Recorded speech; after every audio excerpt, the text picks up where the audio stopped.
up? Your girl Gia here. Welcome back to my channel. How you guys doing? It is Tuesday.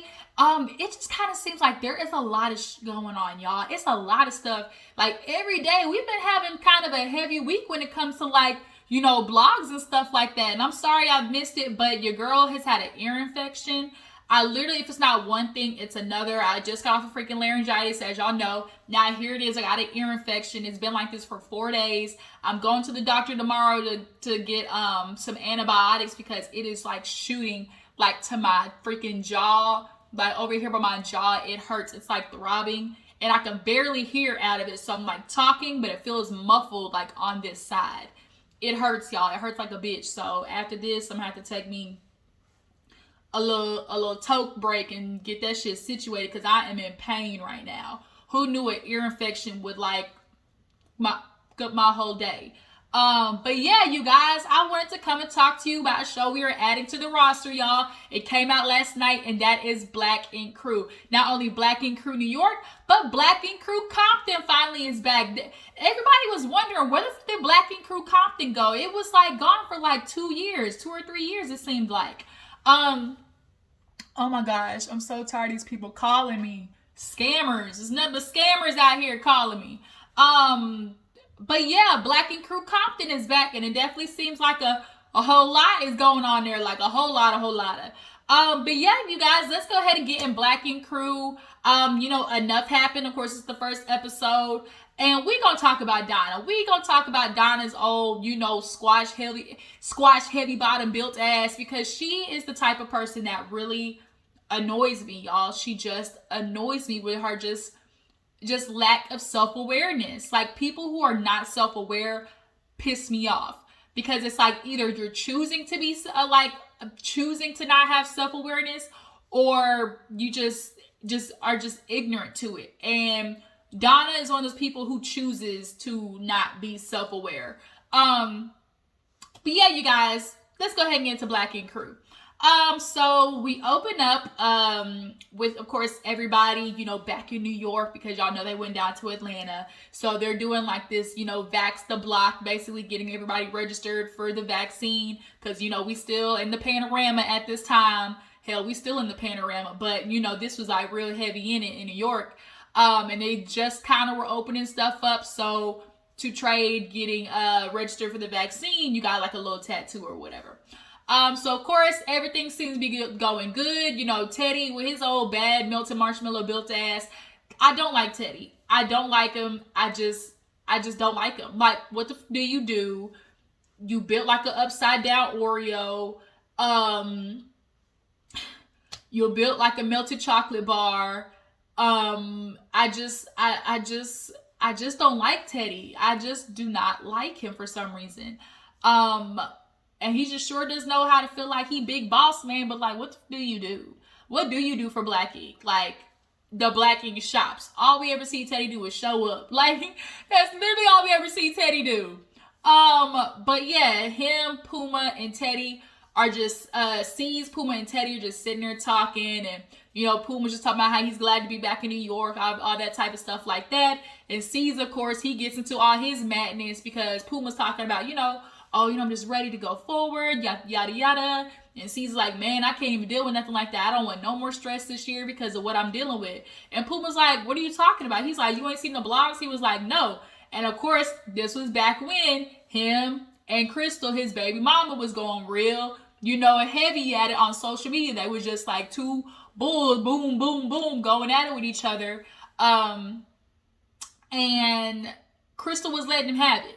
I do think we'll get into that a little bit later about deeper into Crystal and C's, but at the moment he was just saying, he's dealing with that baby mama drama and it's becoming exhausting, and he's getting ready to fight back. And of course, Puma asked a question that we all would ask, like, how do you think that's going to affect Cheyenne? And at this moment, he's just saying, like, I just hope when she gets older, she'll understand, because at some point, from his perspective, it's like, okay, we fought, I sent you a cease and desist, I thought that would end it, but clearly it's not. So at some point, I gotta say something back. So everybody's sitting down, Young Bae, Rock and Crystal are there, and old Vagina Slayer, okay, little Coochie Slayer shows up. Of course, everybody's happy to see Alex. And, you know, Caesar's checking in on, man, what you doing, bro? You know, how you been since we last seen you? You know, shoot, when was the last time we saw you? Oh, shoot, we ain't seen you since Atlanta. We all know what happened last time Alex was in Atlanta.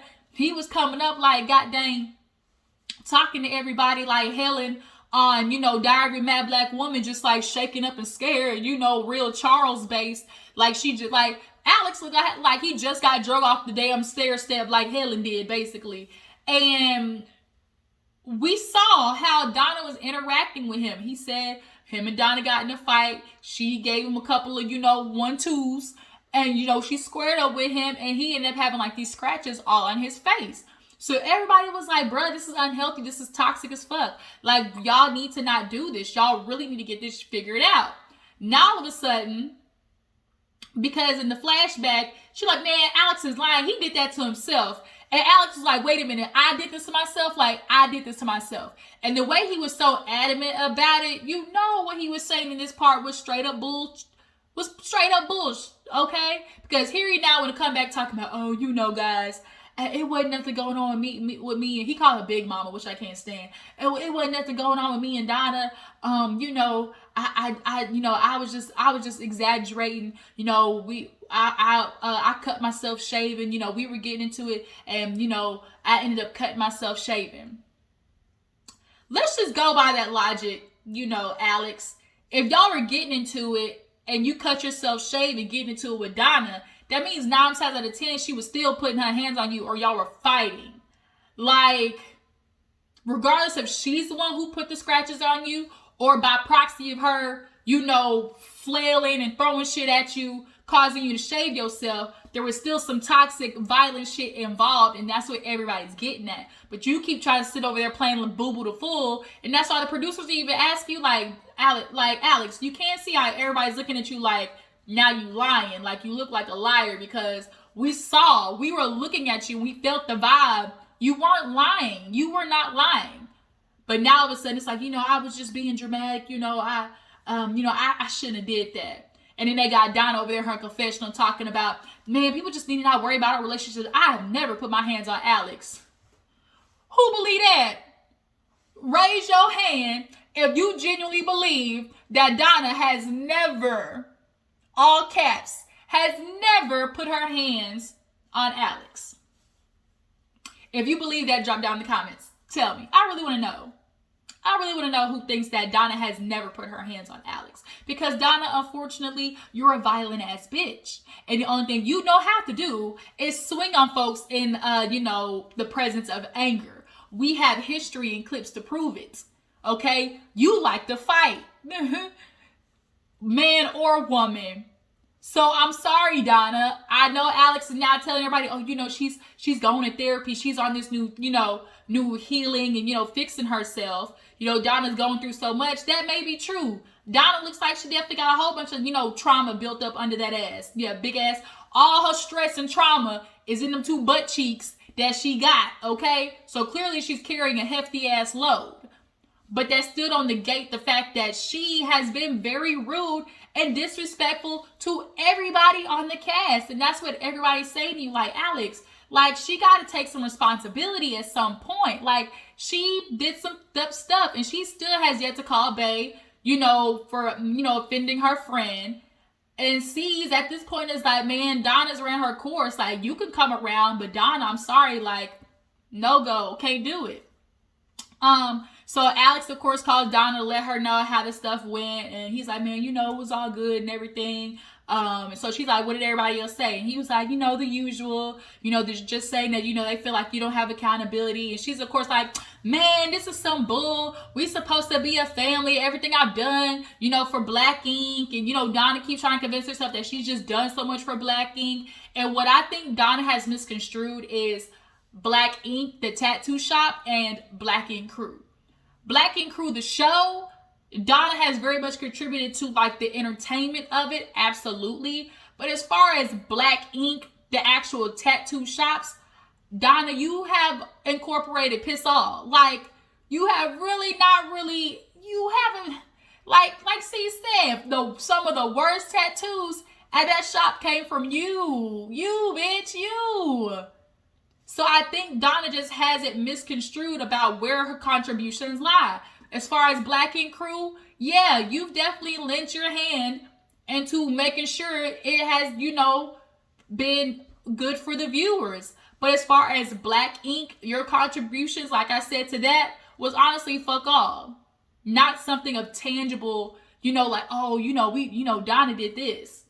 Because the last time every shop when they went to Atlanta, you didn't want to do tattoos. You were now starting to sell weave. Now starting trying to do henna tattoo. Then you're trying to do piercings. You fighting over a position in Atlanta, like booting people out of the thing. You don't even got clients yet. And you talking about, well, they be disrespectful because they won't give you a spot in the shop. Bitch, you ain't got no clients.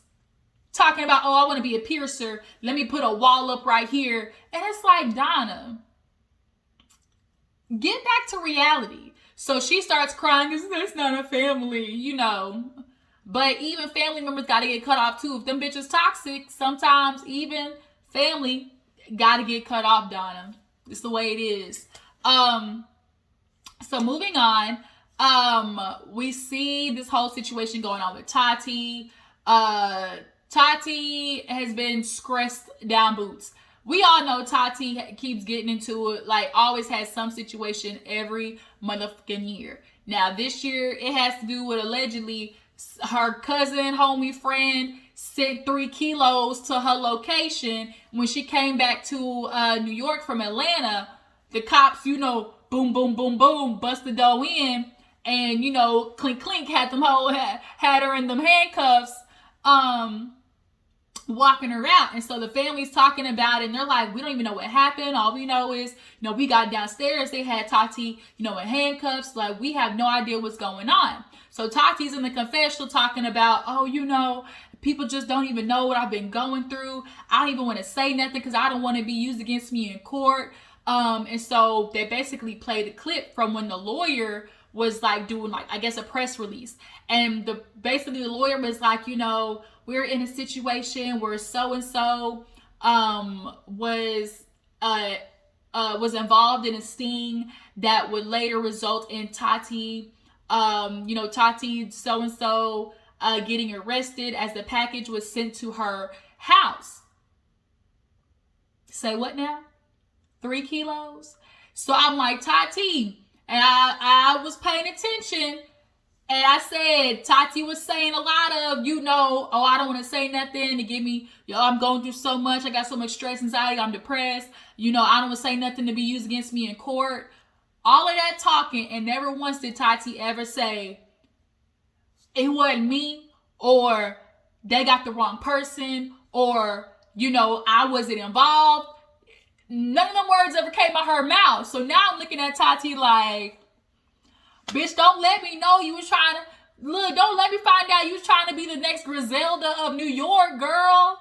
Was you trying to be Griselda, or was this a situation where your homie, called you up and was like, hey, friend, man, what's up? Man, I got a homie down there. He don't got no place for me to send his stuff. Can I send it to you and just let my friend pick it up from you? Like, I just got a couple of things I want to send him, and then you just kind of got busted like that? Like, or was it you knew, and because you struggling boots, clearly Black Ink ain't paying enough, you decided you was going to have to get caught up in the game? Like, I wonder which one it was. But I just find it real, coincidental that Tati never specifically said, like, I'm innocent until proven guilty. I'm not involved in this. They got the wrong person. None of that. Not once.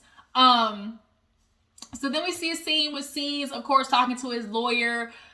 Crystal, he sent Crystal a cease and desist, and she basically read on her live and basically told C's, fuck you. Okay, I don't give a fuck what you talking about. I'm gonna keep, doing all this, yap, talking. Crystal is a talker. And what I have noticed about Crystal is she's the definition of like bitter baby mama. Although I'm not letting C's off the hook with a lot of fuck shit that he has done in regards to Crystal and his daughter Cheyenne, I'm just gonna exit like the abuse charges. I'm talking more on the aspect of, okay, you are found innocent of those things, but it's so much more than that incident for C's. And I think that's what he's not understanding as far as Cheyenne goes. You know, Crystal, she does inflate a lot of her energy on Cheyenne, and Cheyenne definitely is starting to pick it up, if you ask me. Because at one point her and C's were close, and I think Cheyenne, you know, did still have her like couple of, you know, grievances with him, but because the relationship was getting better when she moved down to Atlanta, I think she was just kind of like, you know, just, you know, kind of sweeping it under the rug for argument's sake.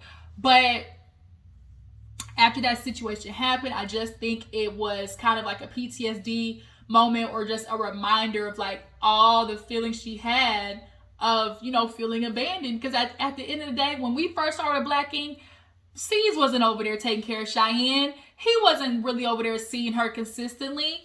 And, you know, a lot of the times he was choosing a bunch of random bitches over his daughter. Like, he wanted to go, you know, sprawl around, you know, New York, ATL, Miami with a whole bunch of women and stuff like that. And you weren't spending time with your daughter.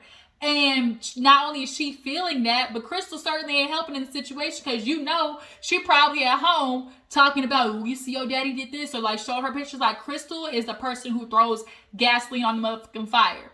So the lawyer, was basically saying, like, we gonna have to just throw a lawsuit on that ass and, like, you know, try to not involve the daughter, but, you know, by proxy, you know, she's gonna be collateral damage, because at the end of the day, what affects Crystal affects, you know, his daughter. So it's only gonna make the situation worse with who he's dealing with. So moving on, what else happened? Oh, everybody's at the shop, because, you know, they have the two different shops. Oh, Spider's old big-headed ass. Every time I see Versace robes, I don't know why, I just go back to thinking of Portia and that damn trip to Mexico, and how she was so mad that her cousin was gonna give Dennis his motherfucking Versace robe back. Y'all, Portia was hot. She did not want that nigga to have his robe back. But nonetheless, Spider was just saying he was scared. He was having some medical issues. He had some pain, like, in his jaw and stuff, or whatever. Shoot, I know it's feeling, because I got pain in my jaw right now. And, you know, his girl or whatever was basically telling him, like, I got you an appointment set up. We gonna figure it out. He's crying, of course, because as a concerned dad, he don't want to find out something serious and leave his family behind. But he's also saying, like, that's that's on top of stress of dealing, I guess, with picking up clients that Crystal or Rock had basically, you know, left at the shop because they ain't really been showing up. And that is kind of a sticky situation when you have, you know, couples, clearly, as we've seen, couples in a tattoo shop don't necessarily turn out to be, you know, the greatest situation. So everybody's at the shop, and, you know, Teddy comes in with this cute ass little dog named Kimchi. And Alex is there, and Alex ends up getting a call from Donna, and she asks to speak to Bay. And she talks to Bay and was basically like, you know, are you not gonna talk to me? Or like, she's like, are you not gonna stop? And she was like, I did. And I'm like, bitch, fix that tone. For somebody who's got some apologizing to do, you real, you know, rah, and I don't like that. That's what I don't like about Donna. You see, she's tattooing a client right now. Bitch, me tattooing on somebody ain't got nothing to do, you know, with my motherfucking ear hearing you talk in the goddamn, you know, phone.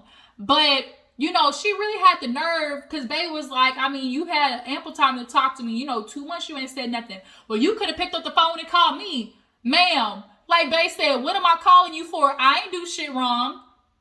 But nonetheless, Donna basically was like, look, I'll hit you up. We'll set up a time, you know, to talk. So after that happens, Crystal and Rock show up after everybody's kind of been discussing, okay, what we going to do about these two? Like, maybe we need to split them up. And everybody's like, regardless of who stays and who goes, you know, it's going to be an issue. Especially Rocky, Spider was like, yeah, you know, especially because I've been picking up stuff. And so they walk in and immediately shit get to cracking. They're talking about, oh, you know, we're gonna send you over here, and, you know, Crystal gonna stay here. And Spider was like, yeah, because, you know, people, we work.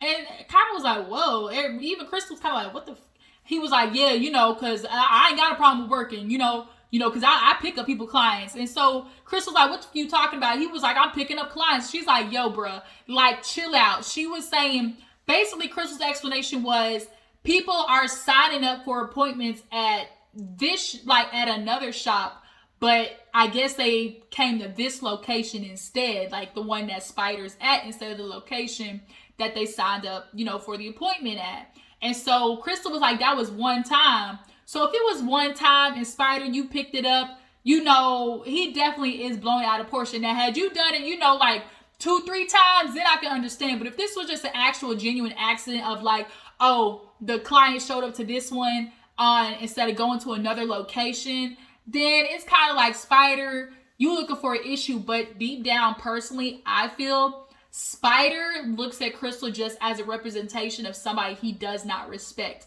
Because when they first got into it, when she came to, he did not respect her, period. Like, she had to tell, I've been in the game 10 years. But I just think for him, Crystal is just like the embodiment of something that he doesn't respect. She's, of course, the pretty girl. And he feels like girls like her basically just get put on because they don't really genuinely do work. But Crystal actually is a good tattoo artist. Now, Crystal, you walked in that shop and I saw them lips first. I'm sorry. You did too much. Whatever you put in your lips this season, take it out. Dissolve it. Go back to the office and say return to sender. Because, bitch, too much. Okay? I know I ain't the only one who saw Crystal's lips first when she walked in. Them hoes look swollen and like a bee stung them hoes. But now Spider is getting hopped up with Crystal. So, of course, Rock is like, not to my bitch, because y'all remember Crystal was not having it with him kind of being passive in Atlanta when old dude was trying to like push up on her. And she said, well, you better quit being soft, because if they talk to you, how the fuck you think I'm gonna talk to you? And I'm like, Crystal, that's the point. Everybody don't need to be hot fire. Don't let Rock, turn into one of these angry ass niggas just because now both y'all asses gonna be at the club and get shot. Like, Rock now all of a sudden feels like he just has to jump to the fight because he wants to show Crystal he a man. And it's like, that's not always the best move, Rock. It's not. Now here it is, you got this big ass, spider monkey, Spider, fighting and screaming and stuff. And now they got to separate them. Spider's in the back, Rock is in the front with Crystal. They basically calling each other's, bitch ass niggas. And everybody's kind of like, wait a minute, how did this just escalate? And so C's coincidentally shows up and was like, man, we still on this ghetto shit. Like, I'm not trying to do this no more. Like, this is the new and improved Black Ink. We trying to show everybody, we something different. Now here y'all are with the same bull. So he pulls everybody back in and they try to have a calm conversation. So he's like, bro, what's up? Like, are you going to be better? Are y'all going to do more? Or do I need to fire y'all ass? Get y'all's walking papers. I'll send y'all back to the damn crib. And so it started out calm. And then once again, Spider and Rock get into it. Round 2, ding, ding, ding. And so at this point, Spider is like, like he is going. And so Caesar's like, I ain't never seen Spider like that. There's definitely something else. Even Tati even told him in the back, like, Spider, you trying to put this off on Rock just from the idea of, he trying to show Crystal he big and bad. And it's like, but bruh, you definitely was taking it out of hand. You definitely were wilding just as much, actually you were wilding more than Rock in this situation. You definitely were. Spider was trying to have a moment, if you ask me. But nonetheless, after that, C's ends up telling the guys in the shop that, he's doing a press release. He can no longer do this shit with Crystal. He's not going to allow her, to, basically defame him. And this is going to be messy. It's going to be messy. It's going to be bad. Because at the end of the day, Crystal is one of them girls who just, she wants to use Cheyenne as a scapegoat of, I'm doing this for my daughter. He did my daughter wrong. But I'm sorry, Crystal definitely is using her past stuff with C's as more of a propeller of why she's trying to take him down, if you ask me. But he decided he's going to do a press release, and everybody's like, this ain't going to go the way I think he wanted to go. But last but not least, we see Donna pull up to Bay after she tattoos the dude from, was it some group? And Donna comes in all hot once again, talking about, well, let's just get straight to it. I feel like somebody I'm close to and a couple of other people, y'all was dead ass wrong. And like Bay said, wrong for what? Like, what are you saying wrong for, Donna?